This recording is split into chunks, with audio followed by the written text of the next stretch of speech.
I love when coaches, consultants, and professional service providers want to do big things in their business. They want to rise to the top and influence their market and the world around them. They want to have a greater impact and make a more lucrative income. Well, if this is you, welcome to Expert in You podcast, the show where I interview other experts and coaches, consultants, so that they can share their success strategies with you. We're going to talk about marketing and how to close more sales, how to get more premium clients, and how to really build your visibility in the market and scale your business like a boss. If this is you, welcome to the show. I want to ask you to subscribe and hit the notification bell right now so you don't miss one episode. Grab your coffee and buckle up because we are ready to give it all to you to help you become the expert and get paid as the expert that you are.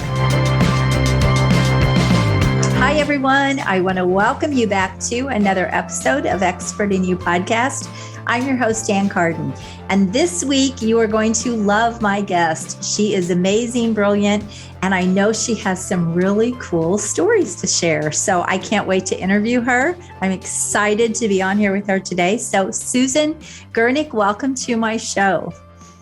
Thank you, Ann. I'm very pleased to be here. Your podcast is very timely, and we're glad that you're doing this service for other coaches. I love it. I know you're going to bring the value. So very quickly, let me just tell everyone a little bit about you and who you are. Susan is a leadership development coach, and she works with CEOs of small businesses who are in scale-up phase. And the topic of our show today is going to be, does your EQ match your IQ? Which I think is going to be really interesting for you. We haven't really dove into this too much on my show. So that's why I was really excited to have you on, Susan, because I know that this is something that's really important for people as they're growing their business, to have that emotional intelligence as well as being smart. So I am really excited to talk about this. So let's just dive in, and I'm going to just let you share a little bit of your backstory and what got you into what you're doing today. Well, it wasn't a direct route to coaching, I'll say that. For any of us. I'm in my third career, I say. My first career was, I had a mechanical engineering degree, and I worked in the aerospace industry, military contracts, basically spy satellites. That's awesome. And then I went back to school to Duke to get my MBA. And worked in commercial real estate, mostly in like the due diligence pre-building stage where you're putting together the financing and the landowner and so forth, so structuring that. And then I got to a point where I really wanted to go back to my core love, which is people. Mm-hmm. You know, I was the kind of person who was getting psychology today when I was getting my engineering degree. So I kind of went back to my roots, and everything I've done in the corporate world just enhances what I'm doing as a coach. And I really feel like I'm making the most difference in this role. Absolutely. So I just want to pick up on the fact, did you hear that she worked on spy satellites? I think that's extremely interesting, first of all. And I think it's interesting, and we discussed this, before the show, that you came from an engineering background and now you're coaching. And I said that those worlds don't often collide because a lot of times engineers they're a little more introverted. They're a little bit more behind the scenes. And so the fact that you stepped into the coaching world and really you have all those people skills, I think is really fascinating. So keep going. What else? Well, what was interesting when you talk about those two worlds, when I talk to creative people, they're like, you're too analytical to be an artist. And when I talk to engineers, they're like, you're too creative, to be an engineer. And I think that is what I bring to the table is I feel like sometimes I'm the interpreter, right? So that's your superpower, to merge both of those things. I love it. Absolutely. And, it is quite often teaching those interpersonal skills is a lot about helping people to understand where others are coming from, as opposed to, I want to change them. What is the real them, and how do you collaborate on something together? Right. So at what phase are you said that, small businesses who are in scale up phase, first of all, what types of small businesses, because this could be anywhere from plumbing companies to dog walkers, right? So what type of small businesses do you typically work with? And then what phase are they kind of in their business? Scale up phase could mean a lot of things. So do you want to just clarify that a little bit? Sure. I tend to get a lot of technical companies, my background, but not always. One of my success stories is coaching a founder of a type of dessert treat, if you will. He had 24 stores, and when we started working together, I always wanted to franchise. That was my exit strategy, but a couple of stores aren't doing well, and I'm just in this lack of clarity right now. Well, since then, he has gone forward with franchising. They're at over 50 stores now, and soon to be 100. That's amazing. But that was a bit of a mind shift for him. The way he had done things to get to 24 stores is not the way to do things to get to 100. Ooh, so yes. That's where quite often that EQ comes in. It's our skill set that got us to where we are. But if we're going to continue making an impact, it's the emotional intelligence, which is really just good interpersonal skills that get us to the next level. Yes, absolutely. I love that you're talking about that. So they're already established. They're looking to really scale bigger. I think it's fascinating that you were really an important part of him going from the 25 to the 100. And that's something that a lot of times people don't really realize is that when you are scaling and going into bigger levels, you can't keep doing the same things. I know people think they can. They think they can just rinse and repeat the same things that they've been doing, but it really does require a whole nother level of skills and new knowledge, new thinking. All of those things are part of scaling and making things explode and go bigger. So I think that's really amazing that you were a big part of that. When people come to you, Susan, do they know that these are the skills that they need, or what are the reasons people come to you specifically?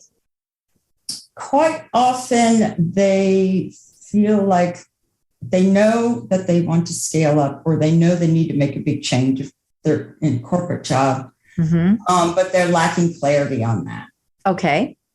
And sometimes you don't have that clarity if the interpersonal skills aren't going well. And so then your confidence is down a little bit, and you're really kind of questioning. It's the people who say, well, I had so much influence on my direct reports before, and now they're telling me I have to use all this touchy-feely stuff. And why can't they just park their emotions at the door? And so, it's a lot of, again, getting clarity on what are the challenges right now that are standing in your way of going to the next step, and clearing those out so that you step into the next phase, setting yourself up for success. Yes, absolutely. And sometimes people, they get really stuck in their mindset as well. And again, they sometimes think that they have it figured out, but then they just know something's not working. So it sounds like that's sort of the phase that they come to you. But I want to dig into just something that you said. Why can't they just park their emotions at the door? I think we're in a very different world, and employers or people that are running companies, they have to do things differently than they've ever had to do before, because people aren't going to have it anymore. I I mean, Right. Absolutely. people are, people are smart and savvy, and there's lots of ways to make money. There's lots of ways to make a living, and you don't have to work. You and I both work for ourselves, right? We have our own business. We're entrepreneurs. And so you don't have to work for an employer anymore to make a lot of money or to really have a great career. And people understand that. And that's why I think the whole great resignation and all the things that have been going on in the corporate space. So they really have to realize we are in a new world. We're in new times. And the old way of doing things is just not going to work in the marketplace any longer. If you do, you're going to have a revolving door. You probably agree with that, right? So they have to really shift and realize that now they do have to have stronger leadership skills, stronger emotional intelligence skills, because the people working for them do. And so if they don't have those, they will struggle to keep people working for the company or really being in it for them. Do you agree with that? Absolutely. Particularly when you have people dispersed in virtual, having those skills to be able to connect and make sure they're engaged. Or you've risen to the point where there's people in your group that know more than you do. So you need to connect with them on an authentic emotional level so that you know, okay, who's the best person for this job or who's the best person for that job. Right. And, I also tell people, say, park your emotions. It's like, no, we're human beings. We're not capable of parking our emotions. They are there. So go ahead and admit that they are there. I say we're not trained to talk about emotions. Now, growing up, if somebody was mad, they didn't say, I'm mad because they were slamming doors and, things like that to show that they were mad. I challenge a client sometimes. I'm like, in a meeting, if you're angry, just say, hey, I'm livid because, and, what can we do about that?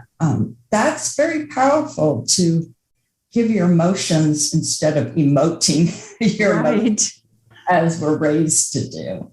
Right. I recently talked to someone who's in a company, and he said the CEO was throwing chairs at the team because he was so upset. Probably not the best thing to do. That's not real good emotional intelligence, is it?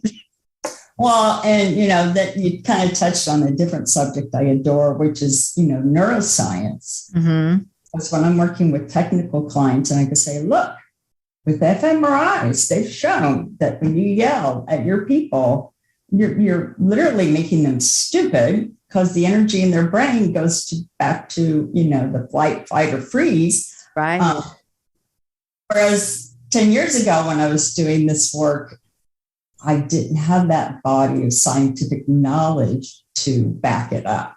But now I do. And so people are hearing it, incorporating it much better than they had been, for sure. Yes, I think it's really fascinating, but I also think it's just such a cool thing to see today that a lot of the things that we've known forever are now really backed up with the neuroscience part of it. So I think that's really, I think it's important for people to know that, especially like you said, engineers and people in tech, they're, the way they think and the way they're wired, they have to have that proof. They have to have that scientific evidence that what you're telling me is the right thing. So I think it's very cool that we have that today for information and to really help us grow as people and as individuals. So that's very cool. Let's talk about a few of the areas that you really help in. So definitely the emotional intelligence, helping them be better leaders, helping them be able to communicate better. You talked a little bit about clarity, because we know when people aren't clear, you spin your wheels. It doesn't matter what kind of business you're in, what you're doing, right? It's wrapped up in getting in the way of that clarity too. Yeah. So can you kind of walk us through maybe a particular client, or you don't have to give us their name, obviously, but can you kind of walk us through some of the cool things that you've done and some of the, maybe the results that you've had in your business? One of the things that I sometimes do is, there's online 360s, there are interview 360s, but shadowing sometimes can bring to light things that if they're a blind spot, the client isn't going to self-report it because it's a blind spot. Right. So I had one individual I was coaching who had tons of experience. He was there because of different skill sets that he had, but the team he was managing was, these hotshot in their 20s engineers. And as you said before, that the new generations are, not going to put up with some of the ways business had been done. But I shadowed, and in the meeting, I noticed that he quite often said, my project, my this, my that. And simply by suggesting to him, say, our project, our this, our that, made a huge difference, absolutely huge difference. And I used to always laugh because when he first started doing this work, he's like, it's into the emotional side too. It's just so exhausting. I used to work 12 hours a day and now I can only work 8. So, there is a lot to be said about it's not easy to start adding this new layer of looking at things. And also the thing I like to do with clients is I'm always talking about their inner coach, how to develop their inner coach.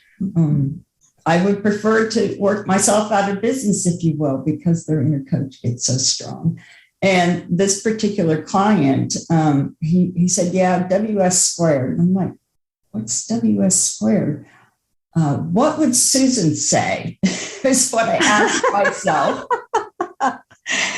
If I'm not sure about a situation, I think about the questions you would ask me, and I start to approach it from a different perspective. Mm-hmm. So I think that's, another thing that is very needed is when someone is in a rut, is helping them shift their perspective to other possibilities and developing the habit of doing that even long after we work together. Yes. No, I totally agree with you. It's important for people to be able to take that step back and look at things more objectively and look at things through a different point of view. And it's funny that you say that, because I can't tell you through all the years, I've had people say, I heard Ann in my ear. I heard Ann in my ear. Okay. I'm not sure if that's a good thing. Right. But it's kind of funny, but I love that you talked about that. And you actually did some coaching with a team on SpaceX, didn't you? It was very much, sometimes life brings you around to where you're supposed to be, because I was doing the coaching for SpaceX. They're located right next to the launch pad. So I was out at the launch pad. First time I was there, they're like, okay, next time come back with boots, and here's a bunch of SpaceX t-shirts and blue jeans. That's how we want you. But when I showed up, they were putting a payload on one of their rockets, and it happened to be a military satellite. Mm-hmm. And I'm like, what are the odds that my career would start here, and now I am on the people side of this versus the engineer side? I think that's awesome. We're all on a journey, right? Yes, I think that's awesome. The fact that you worked on space satellites and then you end up working with SpaceX, with the team on SpaceX, I just think that's really fascinating. And a lot of that, too, you said did come because you had all this background in engineering and all of that as well. So to be able to utilize those skills in a different way, I think is really inspiring to people. I talk about that all the time. Your skills are transferable and they apply in a lot of different ways. So Very cool. Yeah. And it made a big difference to them that I had that background. I was interviewed by their HR person, which is like employee number 3 or something. Mm-hmm. Then he found out I had an engineering degree. He stopped interviewing me and we chatted. So I love it. I love it. Use your background. Your background is what makes you authentic as a coach. Absolutely. And you're absolutely right. And it makes you the only one who can do what you can do. It's totally a differentiator for people to be able to utilize all that background. So cool. Now, one of the things that you talk about is CEOs that are looking to build a legacy. So they're scaling, they're in scale up phase. And then, you get to a point where money, you've got more than you need. And right, what do you do? So that's when people start really thinking about building a legacy for themselves. Do you want to talk a little bit about that? Sure. Legacy, particularly with COVID, the people that were trying to get there, we've talked about those generations and what they want to work out of work. But the people who have made a lot of progress, I've heard legacy come out of the mouths of clients more in the past year than probably the past 15 years. Yes. Because they're really thinking, well, wait a minute, what am I leaving behind? Mm-hmm. And legacy used to always be framed up as, you're leaving behind this business or this invention or, something physical. Mm-hmm. But they're beginning to realize, wait a minute, leaving behind a role model of great leadership may be my legacy. Yes. Influencing others who then influence others who then influence others may be my legacy. And it's brought people back to, another thing that I'm very passionate about, which is authenticity. Mm-hmm. Whether you call it personal brand or authenticity, but, entrepreneurs shouldn't try and do everything themselves. But the flip side of that is the answer quite often is within, not outside of you. Mm-hmm. And when we're trying to find our way and getting that clarity, sometimes there's a tendency to forget about what is the authentic you. Mm-hmm. And nothing's going to work if it doesn't come from the core of who you are. Life is more stressful and just more difficult if you're trying to put yourself in some other mold. Oh my gosh, I love that you're talking about this. And I tell entrepreneurs of in the scale of, the culture in the office is going to be a reflection of your personal brand. Yes. So it's important to be clear about that, to understand what that is. We need to self-reflect on how we can do better, but without judging, our core self. Mm-hmm. And for, emerging talent, I also talk a lot about make sure you're crafting your personal brand, not a personal brand is being put on top of you. Right. Because that kind of happened to me when I was doing, real estate analysis, is I got to be known as the numbers person. And the creative side of me was completely lost. Mm-hmm. When I switched to coaching, my friends thought it was a logical transition, but the people I worked with didn't get it. Mm-hmm. And that's, so I wasn't really focused enough on, what is the core me and having confidence in what is the core me. Yes, I know. I think that's so important that you're talking about this because I know personally, I went down a lot of different rabbit holes and paths when I went into my coaching business. Mm-hmm. I knew that the value that I had to bring, that I could bring to people and the knowledge and experience and everything that I had, but I couldn't seem to find people that weren't trying to fit me into some sort of a box. Right. And I ended up with a business I didn't like. I talk about this, that I almost actually quit after building 5 other businesses. It's not like I'm a quitter, but it didn't align with who I was and what I wanted to do and what really would light me up and fulfill me. And I think that it's such an important thing that you're hitting on this, because that happens in this industry, but also in other, as people are building their business, they get, they think this is the best way. And it is like pushing a boulder up a hill, like I always say, because they're not in alignment with who they are and what really, they enjoy and what can help them have the success in, like you said, a very authentic way. Yeah. And the way I kind of remind my clients of that is anytime they give me, well, I could this or I should that.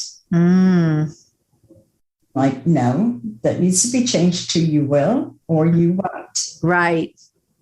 Because you're self-judging when you say I could or I should. You're right. Judging yourself based upon perceptions of others. And just that one change quite often can take the pressure off. Make a big, yeah. And it constantly reminds you to be authentic in your choices, to be intentional about it. Yes. I love that. And actually, that's gold. I hope everyone writes that down. When you're telling yourself you could or you should, or you're telling someone else you could or you should, I think that it's really important to take a step back and say, really, is that what you want to do, or is that not what you want to do? So that's really powerful, really, really powerful. So what else, Susan, would you like to share with the audience before we wrap this up? Or what would you like them to know about you or about what you do? This is your chance to shine. Well, I was going to suggest a couple things. Okay. People to take away from today, and the shoulds and coulds was one of them. And that is, the judging of self. I feel like if we could suspend judgment over self and others, that's 90% of the challenge towards getting to our goals. So my other challenge to people was, when you're in conversation, ask 3 questions before you say anything. I'm taking notes. Experience, ask 3 questions. And understanding people's intentions can make such a difference. Or if you're not naturally empathetic, you can be empathetic by being strategic and asking questions. And, I think some of the ways that I'm the type of clients I'm most effective with are the clients that are talented and they've made a lot of progress, but something's missing right now. And they don't really want a canned program. Right. Have a canned program if something's very structured and that's what they're attracted to. But a lot of times that goes out the window, the second meeting, and we figure out how to make it work for them. Right. So I one person they may want to kick off with a 3-hour meeting. Somebody else, they might want to talk 30 minutes every day. Because of my background, I'm able to have that flexibility to customize it to them.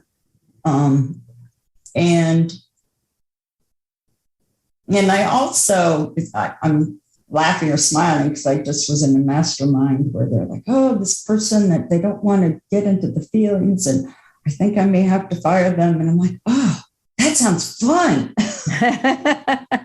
Bring it to me. So, I really enjoy working with people who are hesitant about coaching. They're not sure if they want to do coaching. I am very creative in finding a way to break through. Yeah, I love that. And I think that's important. I think too many people, I am a big believer that you can have something very rinse and repeat, but there still has to be an element of customization to it. So having something systematized is powerful, and it's a great way for any business to scale. And you have to have some amount of that, but it can't be so rigid and so cookie cutter and so in a box that there's no room. There's no flexibility. That isn't, to me, a winning formula. And I think a lot of people are trying to do that. And, I bought into a lot of programs like that, even when I was building my coaching business. And nobody ever looked at what's Anne's experience and what does she really want. It was their process, their system, and there was just really no customization to it. Right. And I just found that very unfulfilling and very frustrating. And so I like that you really hit on this, because it's important in any business, not just in a coaching business or a consulting business, but it's important in any business when you're working with clients. We're people, we have different ideas, and right? There's different things that light us up, and if you can't get the buy-in from your clients, if they don't feel like this is something that, or your customers, if they don't feel really excited about what it is, it's not the right thing for them. I mean, absolutely. The chemistry meeting that you always have with clients, that needs to be there. But I think the customization also gives them the trust that I'm there for them. Yes. Not for the company or not for their boss or whatever, but they're going to do the best work if we're focused on making them the best version of themselves. So,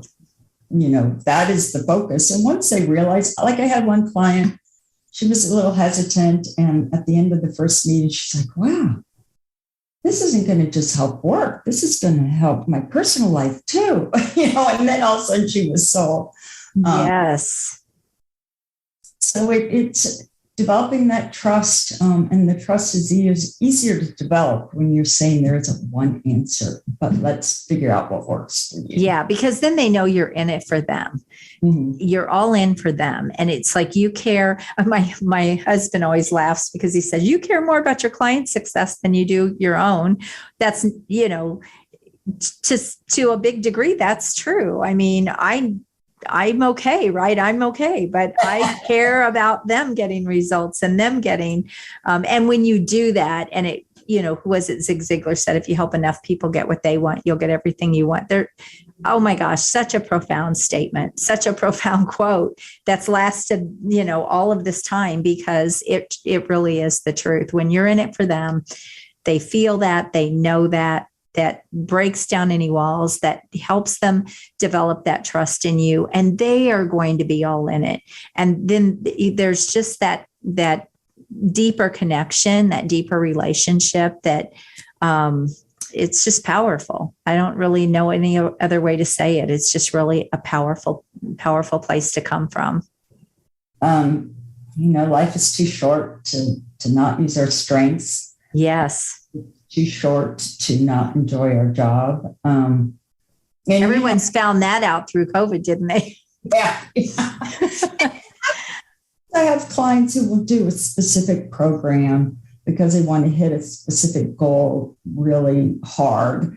But they don't want to be told the whole answer is over here. Deliver, yes, that makes sense. But let's look at what's going to work for them. And for myself, I really love the one-on-one. That's being creative and doing it for them. So, I have like 3 different team coaching certifications. And the way I use it is to help clients look at things more systemically, what's really going on, building their leadership team as they scale up. But I decided that doing team coaching, at least by myself, I'd probably team with somebody, is not where I shine at my best. That's interesting. And it's great that you've realized that for yourself as well, because I think that's great that you understand that.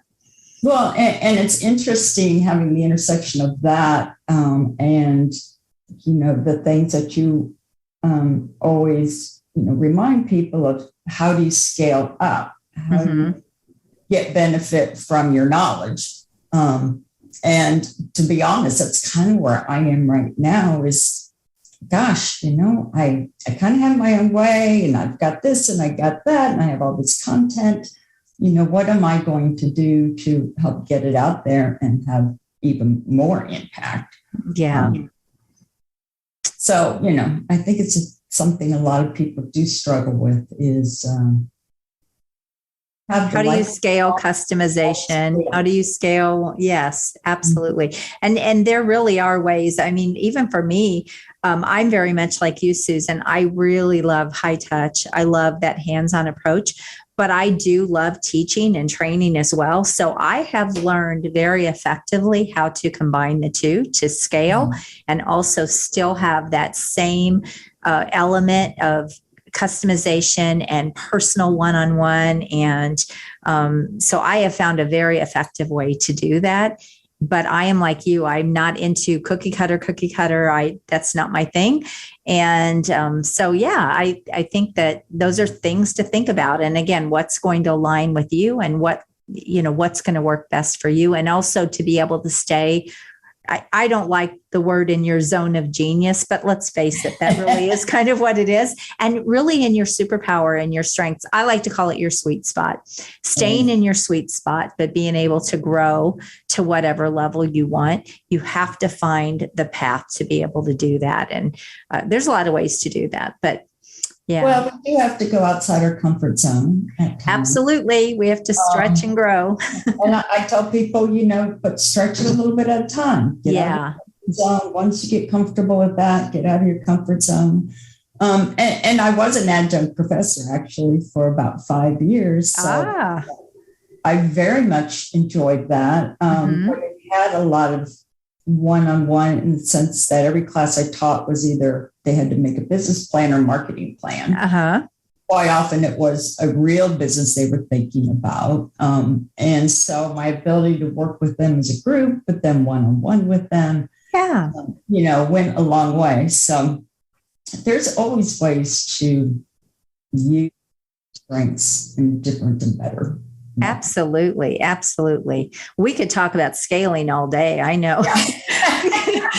like one of my past podcast guests, she said, "Ann, thank you. We nerded out." And I said, "I know, I nerd out on this stuff. I really do." And no offense taken because you've worked, in engineering and in space and all of that. But no, I do think when you're really passionate about this, we could just talk about this all day long. So I love it. Susan, you have brought so much value. And I think you've really given people a lot of different things to think about here in the way they're growing their company and their business, and to really realize that you have to level up your skill set. You have to level up your knowledge. You have to stretch yourself.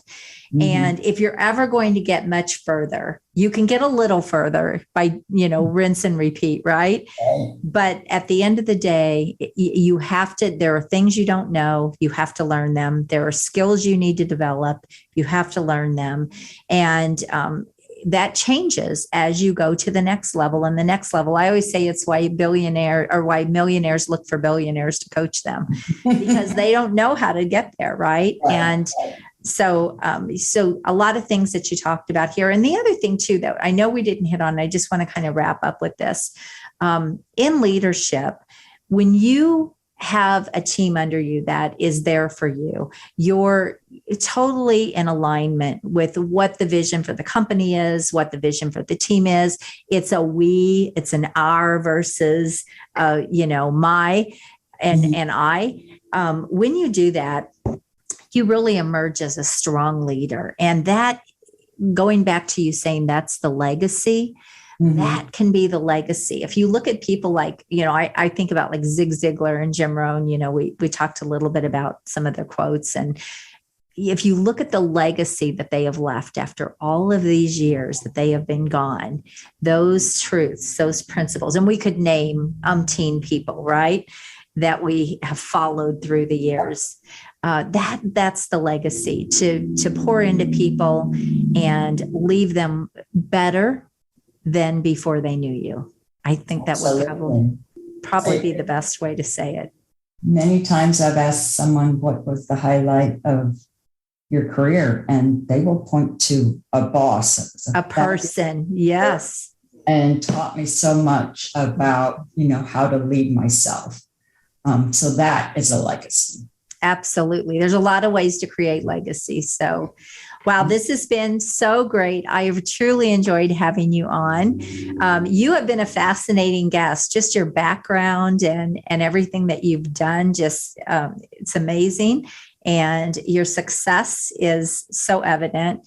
So thank you so much for being my guest. And how can people get in touch with you, or where would you like to send them from here, Susan? Would you like them to book a call, or what would you like I them to do? try and run most things through LinkedIn. Okay. So if they connect with me on LinkedIn, they'll hear about, any webinars. I have a lot of content I want to get out there. Okay. I haven't been using the content that I've created for all my clients. So, blog and so forth, everything will go through there. Fantastic. I love it. I love it. Thank you again for being my guest. This was fun. And everyone, until next time, may you have a wonderful week. We'll see you again on the next podcast. God bless you. Go rock your business. Bye-bye. If you've enjoyed this episode, I want to invite you to go check out a free training that I have at expertinu.us. It is a training that I have on how you can get ultra premium dream clients, scale your business, get more freedom, and really simplify your business and multiply your money. So go check that out. And again, that is expertinu.us. I want to thank you for being here with me this week. I hope you found massive value. Please always leave a comment, feedback, or a question. We check them all. And I want you to go rock your business, and make sure you join us again next week. God bless you. Have an amazing day. Bye-bye.